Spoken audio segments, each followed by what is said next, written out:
اور ظاہر ہے کہ آپ نبوت کے بعد ہجرت کر رہے ہیں، ہجرت، اور ہجرت میں عجیب و غریب کمالات ظاہر ہو رہے ہیں۔ آپ نے جب ہجرت فرمائی ہے اور آپ جانتے ہیں کہ مکہ کے اندر آپ پر کیا ظلم و ستم توڑے جاتے تھے، کیا آپ پر مصائب کے پہاڑ توڑے جاتے تھے، کس طرح صحابہ وہ چھپ چھپ کے اپنی جانیں بچاتے تھے، یہاں تک کہ آپ نے ان صحابہ کی ٹوٹی پھوٹی جماعت کو کہہ دیا کہ تم حبشہ کی طرف چلے جاؤ، حبشہ میں جا کے تم پناہ لے لو، اور ادھر آپ خود مدینہ کی ہجرت کرنے چلے ہیں، اور مدینہ کی ہجرت کا واقعہ اور ہجرت کا راستہ ایسا عجیب و غریب اللہ تبارک و تعالیٰ کے کمالات اس میں ظاہر ہوئے ہیں۔ آپ ہجرت کے جب تشریف لے جا رہے ہیں، ابو بکر صدیق ساتھ ہیں، ابو بکر صدیق ساتھ ہیں، ہجرت کا سفر جاری ہے، تو سور کا پہاڑ، غار سور کا پہاڑ خود بول رہا ہے کہ میری غار کے اندر پناہ لے لو، میں پناہ دینے کو تیار ہوں۔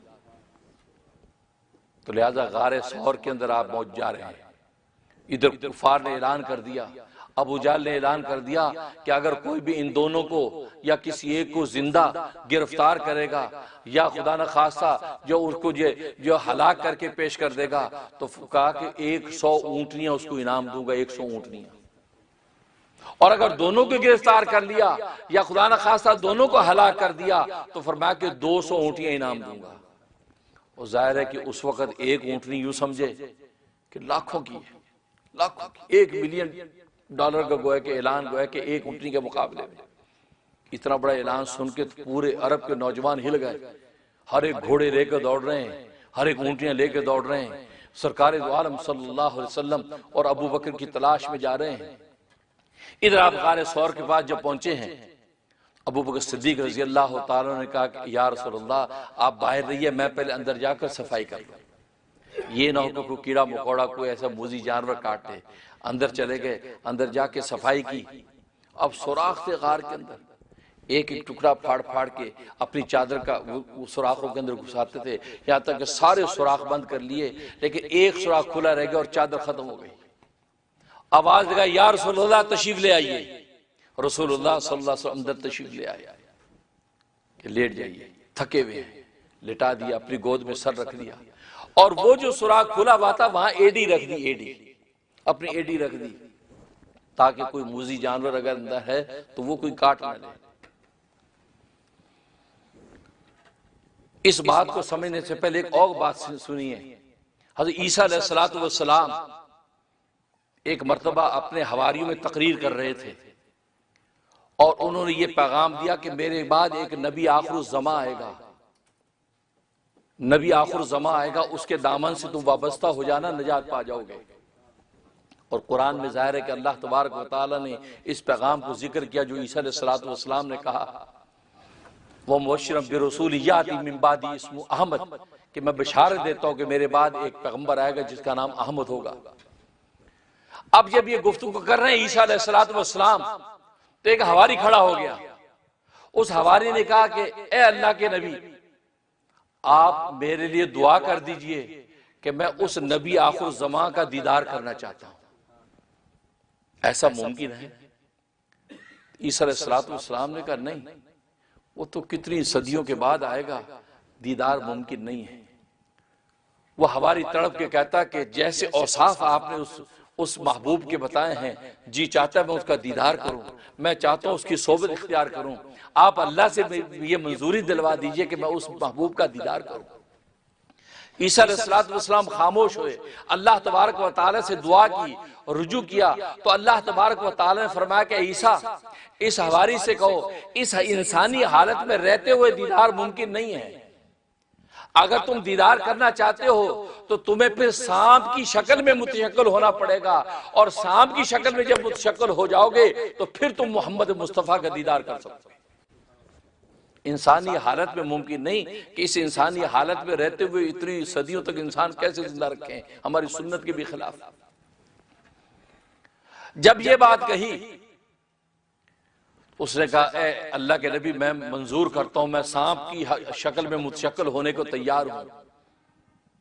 لیکن مجھے محمد مصطفیٰ کا دیدار کرنا ہے۔ اس کے بعد وہ یہ سوال کرتا ہے کہ مجھے یہ بتا دیا جائے کہ محمد صلی اللہ علیہ وسلم کسی ایسے مقام پر ڈیفینیٹلی آئیں گے، یقیناً آئیں گے، میں اس مقام پر جا کر اپنا ٹھکانہ کر لیتا ہوں تاکہ محمد مصطفیٰ صلی اللہ علیہ وسلم جو اس مقام پر آئیں گے تو میں بھلے سانپ کی حالت میں ہوں لیکن میں اپنی آنکھوں سے ان کا دیدار کر کے آنکھیں ٹھنڈی کر لوں گا۔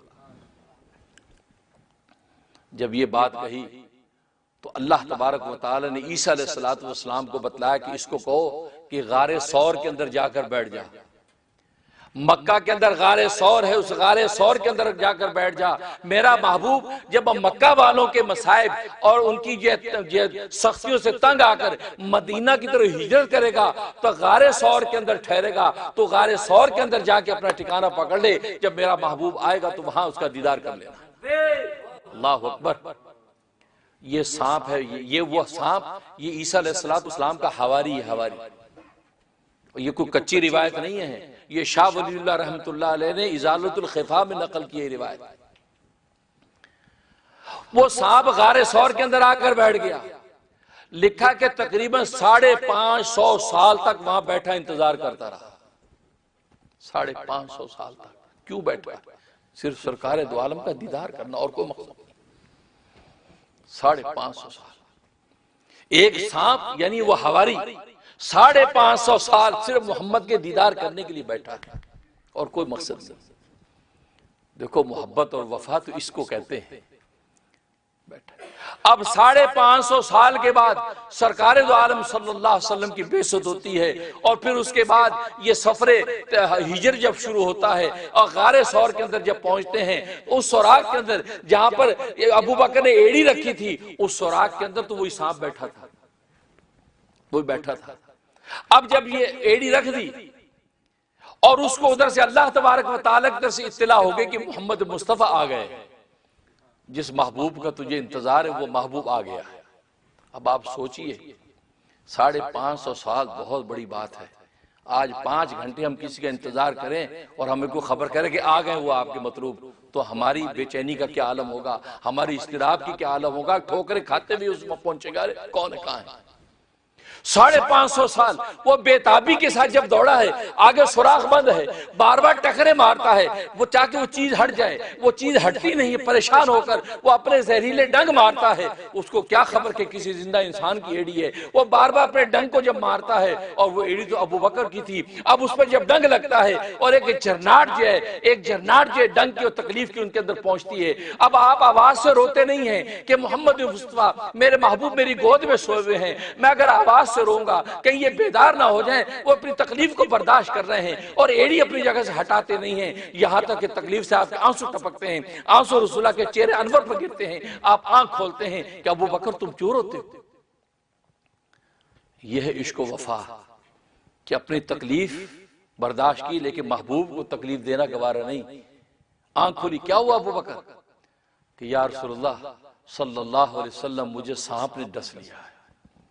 مجھے سانپ نے ڈس لیا ہے، اور میں تکلیف سے نہیں روتا،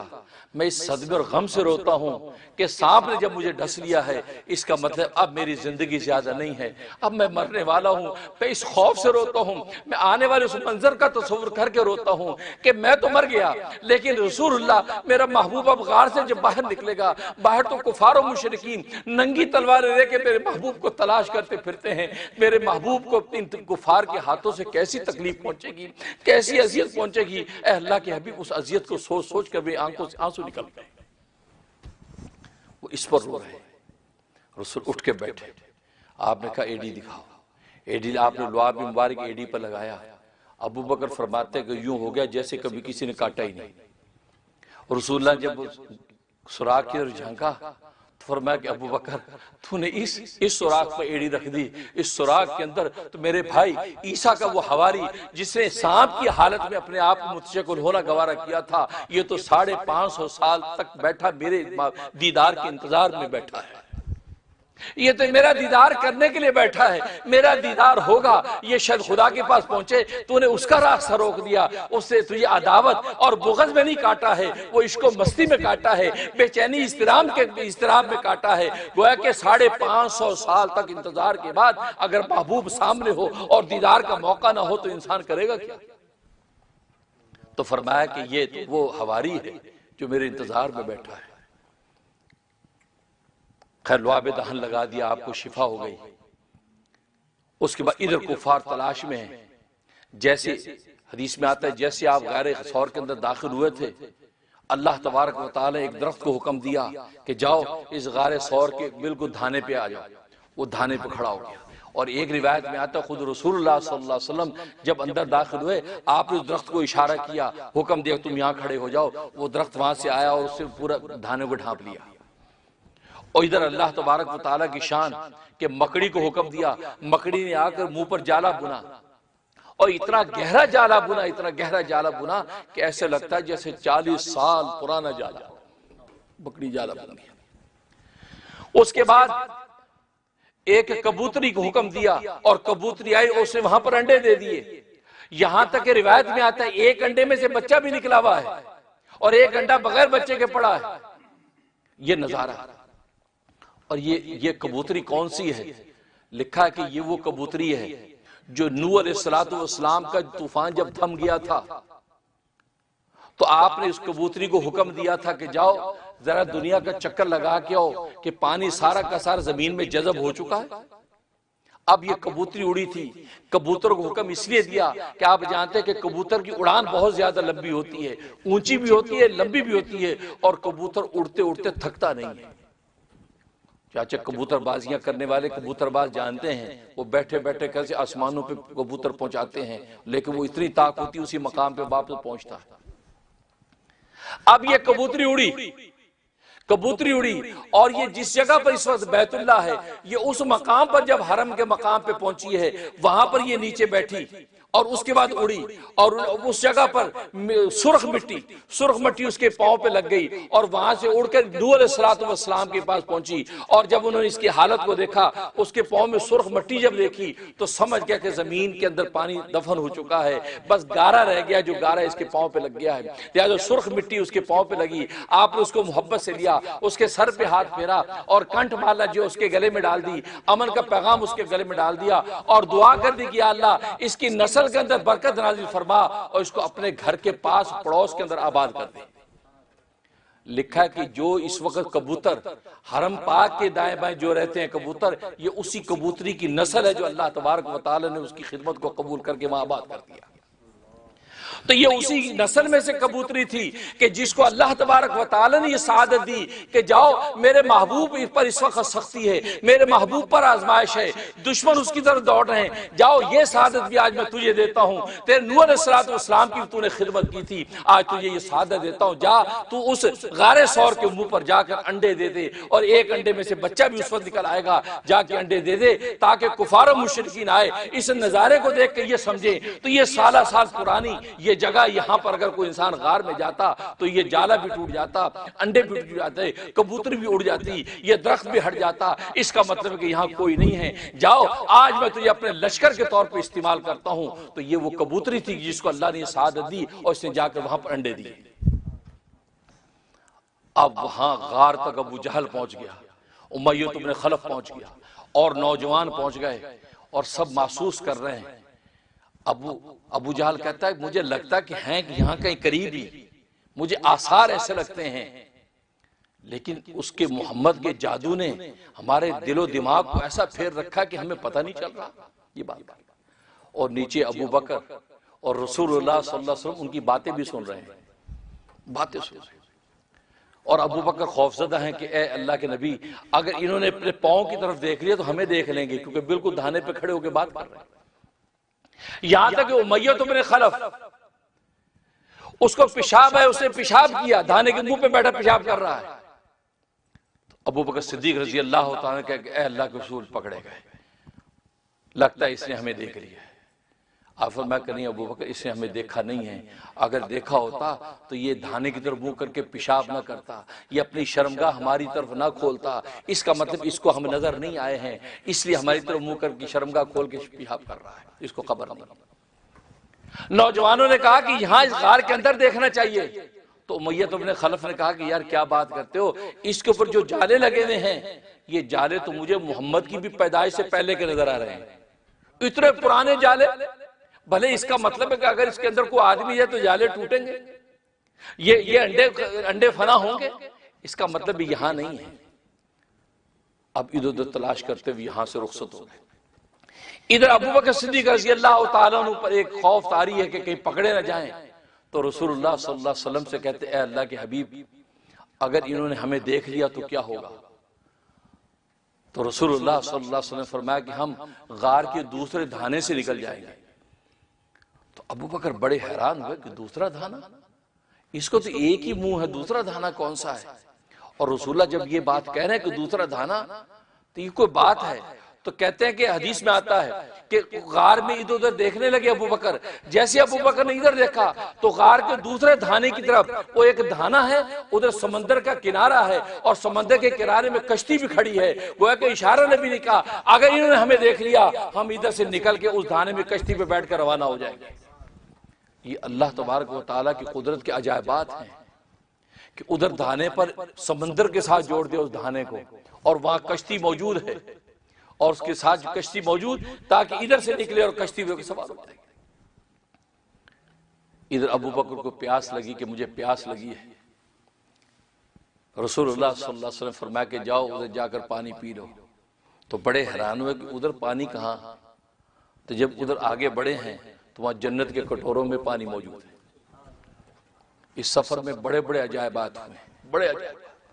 ظاہر ہے کہ یہ سفر ہجرت یہ تو نوال محمد کا سفر تھا۔ نبی کریم صلی اللہ علیہ وسلم کا ایسا احسان اس کائنات کے اندر، کائنات کے اوپر صاحبان ہونے والا تھا کہ جس کی نظیر قیامت تک پیدا نہیں ہو سکتی۔ ایک ایسی شریعت ملنے والی تھی، ایک ایسی سنت ملنے والی تھی، ایک ایسی معاشرت ملنے والی تھی کہ انسانیت ان کو دیکھ دیکھ کر قدم بڑھاتی اگر چلی جائے گی تو زمین پہ چلتے چلتے آسمانوں کی بلندیاں پا لے گی۔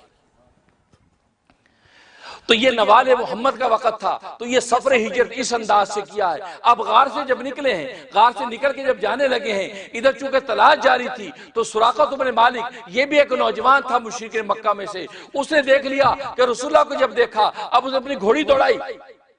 حدیث میں آتا ہے اس نے جب گھوڑی اپنی دوڑائی ہے تو گھوڑی رسول اللہ کے قریب جا کر اوندے منہ گری ہے، اوندے منہ گری، یہاں تک یہ بھی نیچے گرا اور وہ بھی گر گئی، اور جلدی سے پھر بیٹھا اور پھر پیچھے پہ دوڑا اور کہا کہ محمد میں نے تجھے پکڑ لیا ہے، رک جاؤ۔ آواز لگائی سراقہ نے۔ ابو بکر نے پلٹ کے دیکھا لیکن رسول اللہ صلی اللہ علیہ وسلم کچھ پڑھ رہے تھے۔ سراقہ کہتا ہے وہ کچھ دعائیں پڑھ، کوئی الفاظ پڑھ رہے تھے، وہ مجھے سمجھ میں نہیں آئے، لیکن ابو بکر بار بار پیچھے دیکھ رہے تھے۔ ابو بکر جب پریشان ہوئے ہیں تو فوراً جبرائیل آ گئے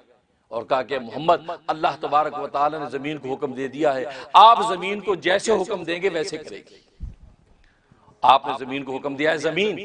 سراقوں کو پکڑ لے۔ بھائی اتنا کہنا تھا کہ اس کی وہ خود سراقہ تم نے مالک کہتے ہیں اس وقت تک مسلمان نہیں تھے، وہ کہتے ہیں کہ پیٹ تک جو ٹانگیں جو اگلی وہ اس کی اونٹنی کی اور اس کی میری گھوڑی کی زمین کے اندر دھس گئی، یہاں تک کہ وہ پلٹ کے گرا اور اس زمین میں دھس گئی۔ میں رونے لگا، میں نے کہا محمد لات عزا کی قسم ہے میں تیرا پیچھا نہیں کروں گا، تجھے مجھے معاف کر دے۔ رسول اللہ کہ زمین اس کو چھوڑ دے، پھر چھوڑ دیا، پھر اس کو لالچ ہے 100 اونٹنیوں کا، پھر بھاگا، یہاں تک کہ حدیث میں آتا ہے 7 مرتبہ اس نے وعدہ توڑا، 7 مرتبہ، 7 ٹائم،